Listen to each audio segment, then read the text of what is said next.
highly anticipated brand new Blackstone Bronco series. We got the 3-burner today. We're going to put it through its paces. You guys know how it goes. So you guys know by now that we've probably cooked on at least 5, maybe 7 by this time Blackstones. Ironically, one of my favorites was the OG. No bells and whistles, 4-burner, didn't have anything on it, and for some reason I just gravitated towards it.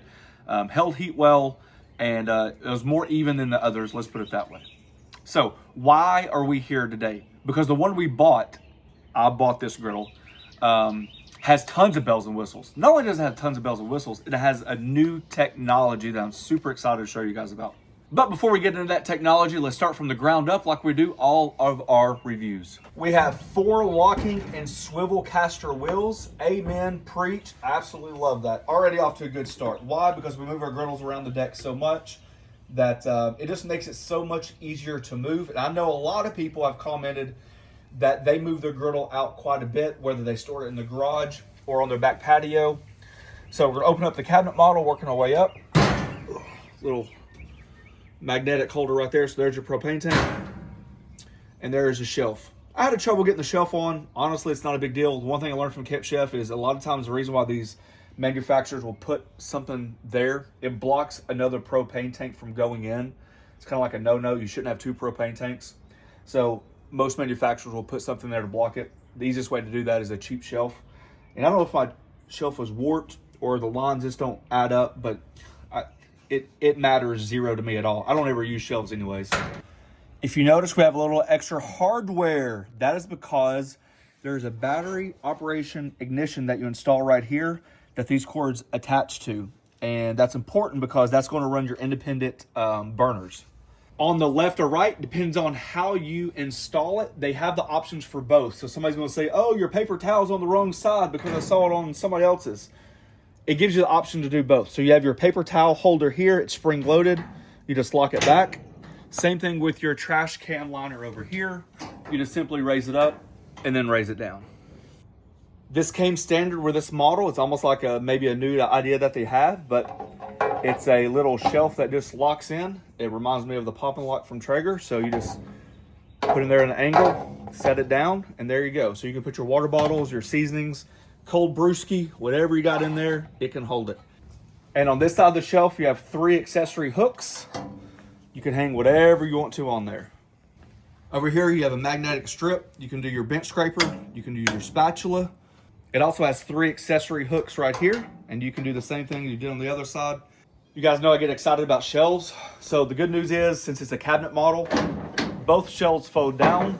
You have a handle that's been installed here, which makes storage and stowing super efficient because it's less space on your patio or deck or garage. Moving around back, you have access to your propane tank right there. It shows a small shelf being here, but it's not accessible to the front, so I don't necessarily think we'll be using that. And it has your grease trap with a grease trap liner that comes with it. Just hangs off the back, and right there you can see where this is where everything funnels. It looks like the griddle sits off the heat a little bit further than most, which could be a new design. The fact that it gets it out away, so it maybe drips in the grease trap a little bit better. And you see this notch right here on the hood. You should be able to open the hood up just like that, and hopefully don't get your grease and debris and everything else like that locked into your hood. Speaking of the hood, I have double checked the manual twice. It does not say if you can use the hood when the unit is on. Maybe we should get a hold of Blackstone ourselves and maybe leave a comment. But I have found no information about that.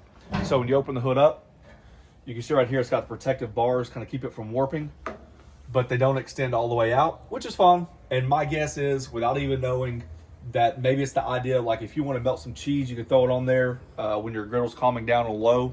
Definitely recommend anything on high, and I wouldn't recommend keep it on there longer than 5 or 10 minutes. That seems like to be the kind of standard in the manufacturers that we deal with.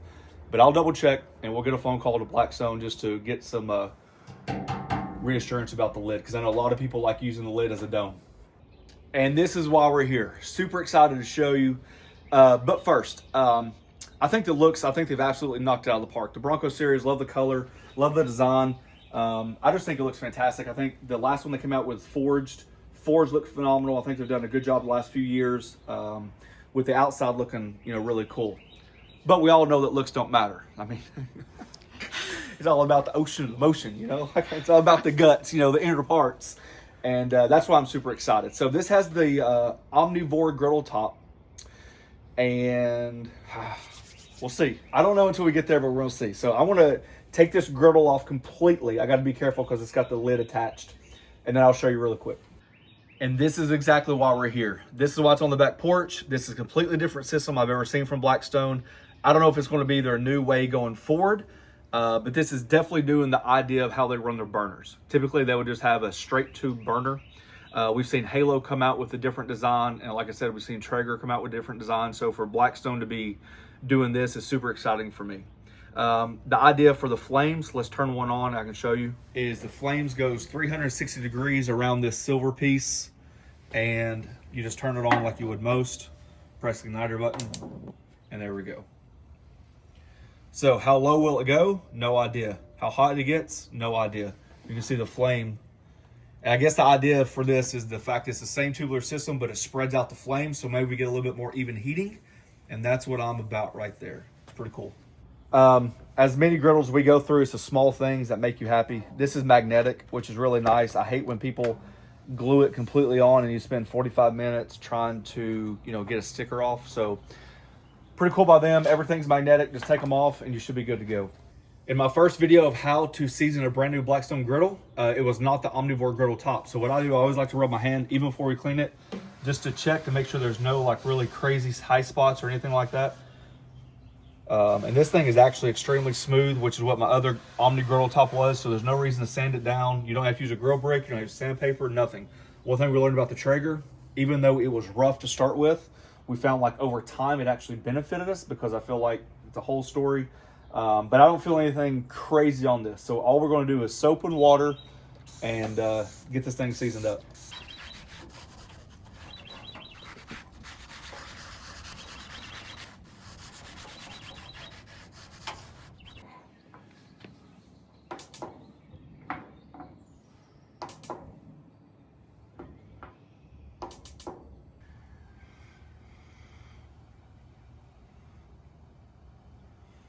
And right before we season the Blackstone griddle, wouldn't you know, we're about to launch our 2 other seasonings. So close we can taste it. Matter of fact, there's been a small hiccup, and we thought they'd be ready by today, but they're not. But you guys check back because we're about to launch them maybe in the next 4 weeks, maybe 6 weeks, maybe 2 weeks. We really don't know, but they're officially ordered. They're officially done, and there's just some things that we're working on the back end. But really like to give you guys information once we get it. There you go. 2 brand new seasonings in the pipeline that should be coming very, very, very, very soon.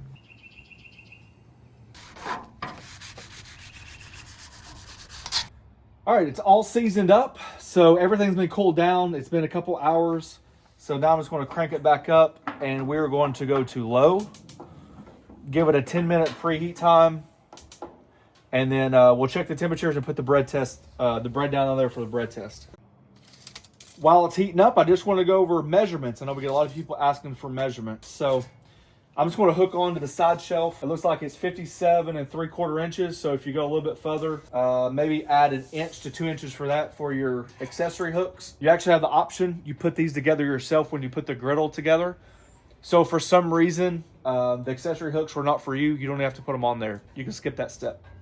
The griddle height, it looks like it's the same about all the other ones. Coming in about 34.5 inches to there. So it's just a hair on the lower side. And then, let's see, the griddle. So this is a 28-inch extra large griddle. And the reason why that's mentioned is because this is the same depth as a 36-inch griddle. On my Traeger, it's a 3-burner, but it's a little bit more narrow. We've already done the measurements. This is 600 and what? I think it was 625 square inches. Okay, and my Traeger is like 608 square inches. Extremely close when you look at 3 burners. Just give you quick measurements. 21 3/4 inches deep. And then 28 3/4 inches wide. The shelves themselves, I don't know if you want to go from here or from there. Probably go to there because it just gives you that gap for that heat to come out of. 12-inch shelves. So pretty small for a side shelf, honestly, as much as you use them. But we always harp, if you're a serious griddle user, having an extra table work unit somehow, some way is beneficial. So 12-inch shelves. When I did the walk around, I mentioned that open space on that shelf, and I said you can't access it from the front, only the back. Yeah, you won't need to put anything in there at all. That gets pretty hot when the griddle's up and going. So I would highly suggest not putting anything on here. All right, we're at the 12-minute mark, and just to give you an idea of what I'm shooting, 300 on top of the burner, 380 on top of the burner, and 349 on top of the burner. So 80 degree difference from here. Let me just double check. 380, 290, wow. And 358, 368. So we're just going to throw some old stale bread down. This is kind of like what we've done with a large majority of our griddles. And the only thing we're doing here is just get a visual representation of what the griddle is going to look like. So when we go to start cooking, we have our cool zones, our hot zones, all that good stuff.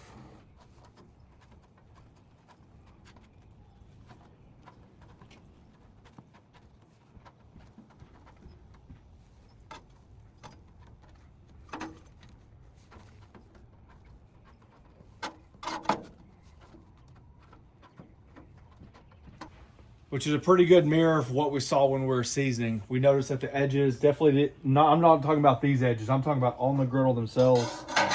Did not get seasoned. And you're talking about a good 2-inch width. This is about a 3 to 4 inch width. Yeah, so this is just a representation. You know, if you're cooking something hot and you want to cook something at a lower temperature, you notice that you can almost use the whole griddle exterior to help do that. Let's say you get done with hash browns and you want to cook some eggs. You can push your hash browns over to keep warm. But this is on low the whole way, so just to give you an idea, you know, that spot right through there, your sweet spot on low, about 410 degrees, and then just to give you an idea, about 300 degrees. All right, you guys know how we like to break in our griddle, so we're going to do a quick, big breakfast. Bacon, pancakes, hash browns, and eggs. A little surprised that the bacon stuck as much as it has. This side's been released. You see this side right here is a little bit cooler, which is what we're talking about. So when we put bacon down, everything we do on the big breakfast is about learning our griddle. It's a great way to do it. Everything from your meat, your hash browns, your pancakes, and eggs. All different temperatures, and you're going to learn that. So what I noticed right away is you see a distinct line running right down my bacon, where we mentioned the left side of this griddle is a little bit cooler. So you could think to yourself, well, just turn up the dial. So we're going to try to do that. I don't like doing it. I like everything to be even, but we'll try that. So we'll crank it up to about a medium heat and see if that fixes it. I've let the bacon cook a little bit longer on one side than I typically do, just for the fact that it didn't release right away. And I'll show you.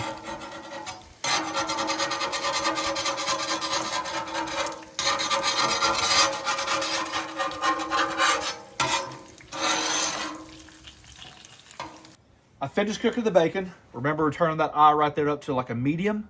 I'm gonna turn it back down. That's all the way on low. So let's crank it up just a hair. And the reason is because now we're about 30 degrees hotter instead of being cooler.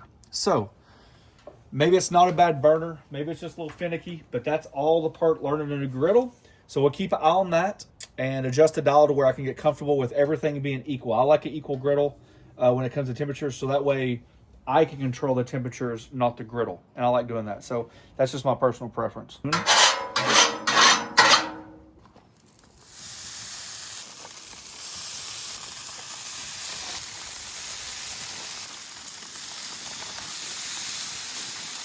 been about 7 minutes on the hash browns. I think one of the things that we can teach you the most about hash browns is literally it takes longer than expected. This has been on 7 minutes. I'm going to flip them. Personal note, I'd probably leave it on there for 10 minutes. We're rocking anywhere like this little section right here is 320, 390, 390, and 350. So just to kind of give you like an idea of temperature we're shooting at. Anywhere about, I would say 375 to 425 is kind of like your golden rule. So it looks pretty dang good. That looks pretty dang good. It's interesting. I didn't expect that.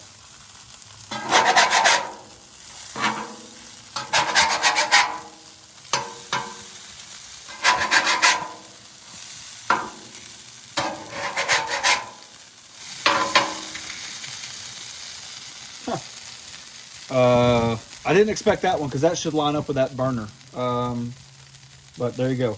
So all I do is cook on it. That's a perfect one there. I know. I thought maybe because when I put the hash browns on there, this side of the griddle was hotter.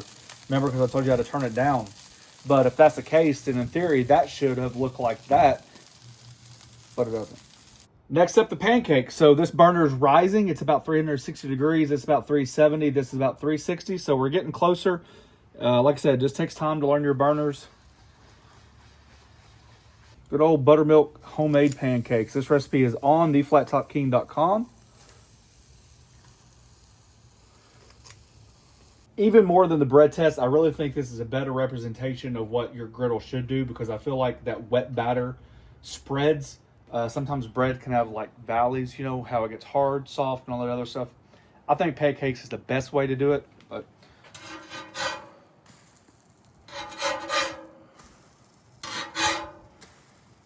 overall, I mean, it's pretty even. Up and down, left and right. Not too shabby. Pretty impressed.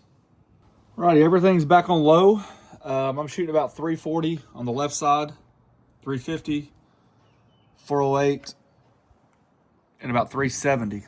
So that left side's still giving us a little troubles. But the reason why we do this, you learn when you're cooking, you know, like where to put stuff. So eggs are finicky. I like eggs about 325. So to me, this whole griddle is too hot, right? So I'm gonna come over here and shut this burner off. It doesn't take long to cool down. You can kind of get a temperature gauge of how your butter reacts, see how hot that is. It won't take no time at all for that butter to melt.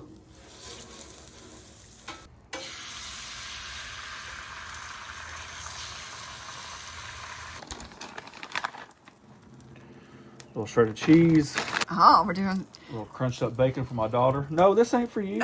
No, she asked for crunched up bacon.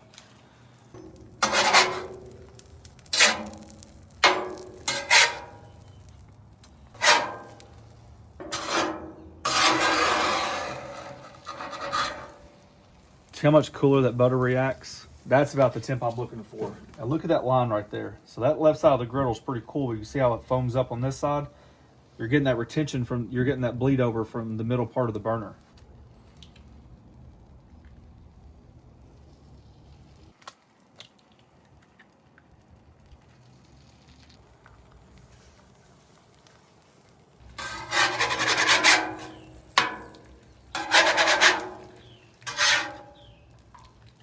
So for a freshly seasoned griddle, that's not bad at all.